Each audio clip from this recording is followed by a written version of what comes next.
नमस्कार मित्रांनो, तुझेच मी गीत गात आहे या मालिकेच्या आजच्या भागात आज आपण बघणार आहोत.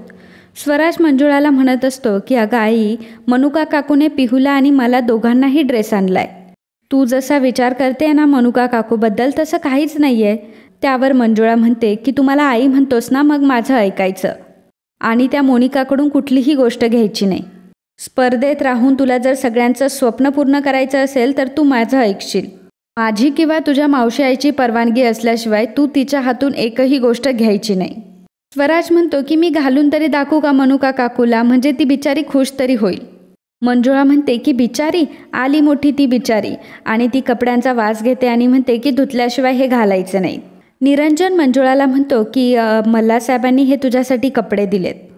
ते म्हणाले की बघ तुला कसे दिसताय, तसंही तुला अजूनही कपडे देणार आहेत. स्वराज मंजुळाला विचारतो की आई, आता तू हा ड्रेससुद्धा धुवून घालणार आहेस का? मंजुळा म्हणते की ए स्वराज, जास्त शहाणपणा करायचा नाही हा.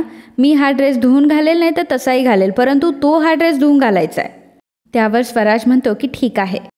माफ करा मित्रांनो, पण जर तुम्ही चॅनलवर नवीन असाल किंवा अजूनही चॅनलला जर सबस्क्राईब केलं नसेल तर प्लीज सबस्क्राईब करा आणि बेल आयकॉनवरही क्लिक करा. स्टार प्रवाहावरील सर्व मालिका तुम्हाला आमच्या चॅनलवर बघायला मिळतील. धन्यवाद. तर इकडे स्वराज हा मंचावर गात असतो आणि तो सूर लावत असतो. तितक्यातच त्याला ठसका जातो. त्याचं डोकंही दुखायला लागतं आणि तो अचानक खाली पडतो. खरं तर मंजुळाला पडलेलं हे स्वप्न असतं आणि मंजुळा अगदी धसक्याने उठते. मंजुळा त्या शर्टकडे बघते आणि म्हणते की मला आता काहीही करून स्वराजला एकटं सोडायला नकोय, नाहीतर ह्या ढोलकीचा काही नेम नाही, ती काही करायला बसली. इकडे सकाळी सकाळी स्वराने अगदी छान असा फ्रॉक घातलेला असतो आणि डोक्याला बेल्ट देखील लावलेला असतो आणि ती खूपच छान दिसत असते. हातामध्ये माईक घेतलेला असतो आणि ती म्हणत असते की आता तुमच्या समोर येते तुमची लाडकी स्पर्धक स्वरा मल्हार कामत. आता आपण तिचं टाळ्यांनी स्वागत करूयात. तेव्हा क्षमा येते. क्षमा तिला बघते आणि पटकन दरवाजा बंद करून घेते. तिच्या मावशी आईला विचारते की मी कशी दिसते. त्यावर क्षमा म्हणते की खूप छान.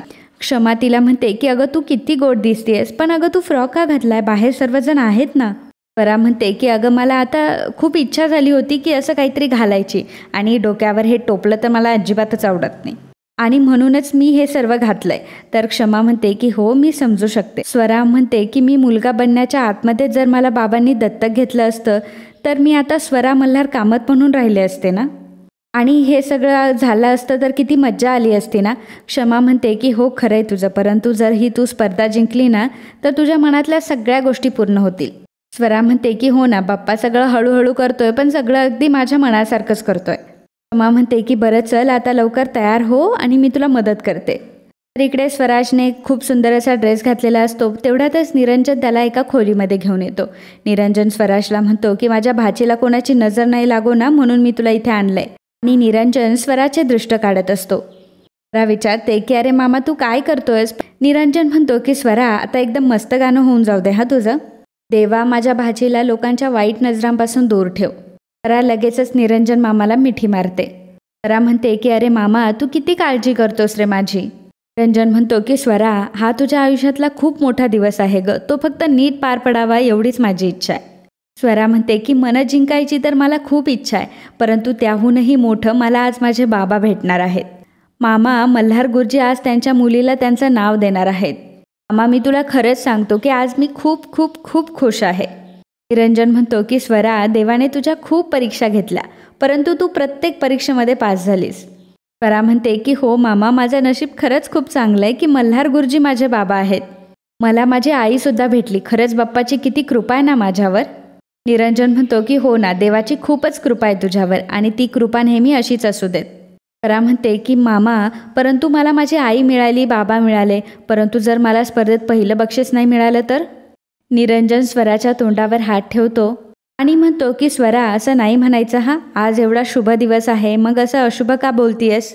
हे बघ, सगळं काही ठीक होणार आहे आणि तुझ्या मल्हार गुरुजींनी तुला छान गाणं शिकवलंय की नाही, आणि मला तर याची खात्री आहे की आज तुम्ही दोघंही जिंकणार. पण एक गोष्ट नेहमी लक्षात ठेवायची हा, हे तुझं गाणं आहे ना, ते नेहमी तुझ्या मल्हार गुरुजींना आणि सरस्वती देवीला अर्पण करायचं. मला जिंकायचं म्हणून नाही, तर मला आयुष्यभर सरस्वती देवीची सेवा करायची आहे आणि गाण्याची सेवा करायची आहे म्हणून गायचं. स्वरा, तू फक्त गाताना फक्त गाण्याचाच विचार करायचा, बाकी कुठलाही विचार आणायचा नाही. स्वरा म्हणते की हो मामा, आणि पुन्हा एकदा निरंजनला मिठी मारते. निरंजन रडत असतो आणि वैदेहीच्या साडीकडे बघून तो मनामध्ये म्हणत असतो की वैदेही, खरंच खूप मोठा दिवस आहे आज तुझ्या लेकीसाठी आणि मला माहिती आहे की तुझे आशीर्वाद कायम स्वराच्या पाठीशी आहेत. त्यानंतर थोड्याच वेळात घरातले सर्वजण जमलेले असतात. स्वरा आणि पिहू दोघंही देवाची पूजा करत असतात, देवाला फुलं वाहत असतात. मल्हार म्हणतो की आता हात जोडून देवाची प्रार्थना करा आणि देवाला सांगा की आमचं गाणं छान होऊ देत म्हणून. थोड्यातच तिथे मंजुळा येते. मंजुळाने मल्हारने जो तिला ड्रेस दिलेला असतो तो ड्रेस घातलेला असतो आणि त्या ड्रेसमध्ये मंजुळा खूपच सुंदर दिसत असते. जेव्हा मंजुळा ही मल्हारसमोर येते तर मल्हार अगदी वेडापिसा होऊन मंजुळाकडे बघत असतो. त्याला त्याच्या वैदेहीची आठवण येत असते आणि मल्हार अगदी एकटक मंजुळाकडे बघत असतो आणि ही गोष्ट मोनिका नोटीस करते. मोनिका देखील मंजुळाकडे बघत असते कारण मंजुळा खरंच खूप सुंदर दिसत असते. मंजुळा म्हणते की काय मग झाले का दोन्ही स्पर्धक तयार? तेव्हा पिहू आणि स्वराज दोघंही मंजुळाकडे बघतात तेव्हा बघतच राहतात. स्वराज म्हणतो की अगं आई, तू किती सुंदर दिसतीयस. हा ड्रेस तुला मल्हार गुरुजींनी दिलाय ना? त्यावर मंजुळा म्हणते की हो. मोनिका मल्हारकडे बघू लागते. मोनिका मल्हारला म्हणते की मल्हार, बरं झालं तुला हे सुचलं, नाहीतर यांचे जुनाट कपडे मॅच नसते झाले ना पिहूच्या कॉस्ट्युमला. अरे चिल मोनिका टीचर, मी फक्त तुमची मस्करी केली. तुम्ही खूप छान दिसताय, एकदम कूल. आणि आज एक गोष्ट लक्षात ठेवा की तुमचा सगळ्यात बेस्ट परफॉर्मन्स द्यायचा आहे तुम्हाला आणि तेही पिहूसाठी. आणि मग सर्वजण देवाची पुन्हा प्रार्थना करतात. तर मल्हार म्हणतो की पुन्हा एकदा देवाची प्रार्थना करा आणि देवाला सांगा की आमचं गाणं छानच होऊ दे. तर मोनिका म्हणते की गाणं तर छानच होणार आहे आणि ट्रॉफी तर मल्हार हाऊसमध्येच येणार आहे. विजय म्हणतो की हो, ते तर होणारच आहे आणि याबद्दल आम्हाला काहीच शंका नाही. मल्हार म्हणतो की मी तर त्याच्यापुढे विचार करतोय, फक्त विनर ट्रॉफी नाही तर रनरअप ट्रॉफीसुद्धा आपल्याच घरात येणार आहे. मा म्हणते की भाऊजी, तुमच्या तोंडात अगदी साखर पडो. तेवढ्यातच मल्हार म्हणतो की चॅनलकडून मेसेज आहे, स्वराज आणि पिहूला पिकअप करण्यासाठी 2 खास गाड्या पाठवणार आहेत. मल्हार निरंजनला म्हणतो की निरंजन भाऊ, तुम्ही जरा गेटपाशी थांबा हा, आणि मी तुम्हाला दोन्हीही गाड्यांचे नंबर सांगतो. तर त्या गाड्यांमध्ये एका गाडीमध्ये स्वराज बसणार आहे आणि एका गाडीमध्ये पिहू बसणार आहे. तर दोघांसोबत फक्त एकच माणूस अलाउड आहे, त्यामुळे तुम्ही जरा ते नीट लक्ष देऊन बघा. पिहू म्हणते की डॅडा, गाडीमध्ये तर तूच माझ्यासोबत बसणार आहे. निदान तू स्वराजसोबत गातोयस, निदान माझ्यासोबत गाडीत तरी बसशील ना? मल्हार म्हणतो की ठीक आहे बेटा, काही प्रॉब्लेम नाही. मंजुळा म्हणते की ठीक आहे, मग मी जाते स्वराजसोबत. तर पिहू म्हणते की नाही, माझी टीचर जर माझ्यासोबत नसली तर माझा कॉन्फिडन्स लो होईल ना. स्वराज म्हणतो की ठीक आहे, माझ्यासोबत कोणी पण आलं तरीही चालेल, फक्त तुमचं गाणं चांगलं होऊ दे. मल्हार म्हणतो की व्हेरी गुड, आता हे स्पिरिट स्पर्धेमध्ये सुद्धा ठेवायचं. मल्हार काही बेसिक सूचना दोन्ही मुलांना देत असतो. स्वराज म्हणतो की आई बाई, मी तर देवाला नमस्कार केला, परंतु तुम्हा सर्वांना नमस्कारच नाही केला. स्वराज आणि पिहू दोघंही मिळून घरातल्या सर्वांच्या पाया पडतात. तर स्वराज जातो आणि घरातील नोकर माणसांच्या देखील पाया पडत असतो. पिहू मोनिकाला म्हणते की मम्मा, हा स्वराज नोकरांच्या पाया का पडतोय? मोनिका म्हणते की त्याला पडू दे, तू नको जाऊस. चैताली म्हणते की खरंच तू या सगळ्यासाठी किती मेहनत घेतली हे सर्व आम्ही बघितलंय, आता तू जिंकूनच परत ये. स्वराज बाबा, तुम्ही अगदी मस्त गा. तर मोनिका म्हणते की अच्छा, म्हणजे इथे उभी असलेली पिहू तर कोणालाच दिसत नाहीये. आणि मग चैताली पिहूला म्हणते की पिहू बेबी, तुम्हाला सुद्धा खूप खूप शुभेच्छा. विजय म्हणतो की पिहू, स्वराज, आजीने तुमच्यासाठी खास आशीर्वाद पाठवलाय आणि गावाकडे जाऊन पूजा करते ती तुमच्यासाठी. मंजुळा म्हणते की बरं चला मुलांनो, आता म्युझिक रूममध्ये जाऊन देवी सरस्वतीचा आशीर्वाद घेऊयात. मोनिका मात्र मनामध्ये म्हणत असते की स्वराजने कितीही आशीर्वाद घेतले तर शेवटी विनर मात्र माझी पिहूच होणार आहे.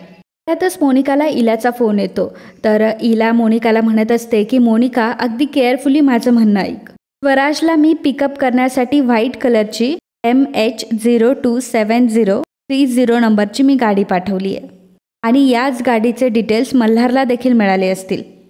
या शोचा प्रोड्युसर तुझा डॅडा आहे म्हटल्यावर मी आधीच थोडी इन्फॉर्मेशन काढून घेतली. मोनिका सांगते की मम्मा, मल्हारला सुद्धा हा मेसेज आला आहे आणि त्यामध्ये याच गाडीचा नंबर आहे. इलू म्हणते की स्वराजला आणि पिहूला पिकअप करण्यासाठी आता गाडी येईलच. मोनिका म्हणते की हो मम्मा, मी अगदी तयार आहे सगळ्यासाठी. थोडं बोलून मोनिका फोन ठेवते आणि म्हणते की Monica, you are too good.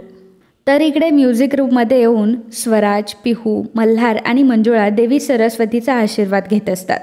देवीला जेव्हा फुलं वाहायची असतात तेव्हा मल्हार आणि मंजुळा दोघंही एकाच वेळी फुलं वाहत असतात. मल्हार म्हणतो की देवी सरस्वती, तुझा आमच्यावर कायम आशीर्वाद असतो, पण आज या लेकरांवर तुझं मात्र जास्त लक्ष असू देत. दोघांनीही खरंच खूपच मेहनत घेतली आहे. मल्हारला तेवढ्यातच चॅनलचा फोन येतो आणि तो तिथून निघून जातो. चैताली येते आणि मंजुळाला म्हणते की मंजुळा, क्षमा वहिनीने तुम्हाला बोलावलंय. मंजुळा दोन्हीही मुलांना सांगून जाते की मुलांनो, मी आलेच आणि तुम्ही देवापुढे आता ध्यान करा आणि देवाला फक्त एवढंच म्हणा की माझं गाणं छान होऊ देत. स्वराज आणि पिहू दोघीही ध्यानामध्ये बसलेल्या असतात. तितक्यातच मोनिका तिथे येते. मोनिका म्हणते की पिहू, चल बरं हे दूध पिऊन घे, आता चॅनलची गाडी येतच असेल. मोनिका पिहूला एक ग्लास देते तर पिहू म्हणते की खरंच मम्मा, खूपच यम्मी आहे. ते बघून स्वराजच्या तोंडालाही पाणी सुटतं. स्वराजलाही ते दूध प्यायचं असतं तेव्हा मोनिका म्हणते की अरे स्वराज, तूही घे हे दूध. स्वराज घ्यायला जातो आणि परत थांबतो. मोनिका म्हणते की नाहीतर नको घेऊ, तुझी मंजुळा टीचर आणि क्षमा मावशी परत तुझ्यावर रागवतील. स्वराज म्हणतो की त्यांना नाही सांगणार मी, आता मी घेऊ. त्यावर मोनिका म्हणते की हो घे ना. आणि मग मोनिकाने आणलेलं ते दूध स्वराज पिऊन टाकतो. तर मोनिकाने त्यामध्ये जायफळ मिसळलेली असते आणि ती म्हणत असते की आता ह्या जायफळेने स्वराजला खूप झोपही लागेल आणि आता तो कुठे जाऊन पोहोचणार याचं त्याला भानही राहणार नाही. स्वराजने सगळं दूध अगदी पिऊन टाकलेलं असतं. तेवढ्यातच चॅनलची गाडी येते. दोघंही मुलं चॅनलची गाडी आल्यावर लगेचच तिथून पळून जातात. तर मोनिकाचा डाव आता मात्र मोनिकाने साधलेला असतो. आणि मित्रांनो, आजचा हा भाग इथे संपतो. पुढील भागात आपल्याला पाहायला मिळणार आहे मल्हार फोन करून विचारत असतो की स्वराजचा आणि त्या गाडीचा अजून का शोध लागला नाहीये. स्वराज मात्र रस्त्यावर फिरत असतो आणि एक कार येते आणि स्वराज त्या गाडीला आडवा होतो. त्या गाडीमधून कोणाची तरी एंट्री होते. तर मोनिका इकडे म्हणत असते की स्वराज आला काय आणि नाही आला काय, शो तर झालाच पाहिजे.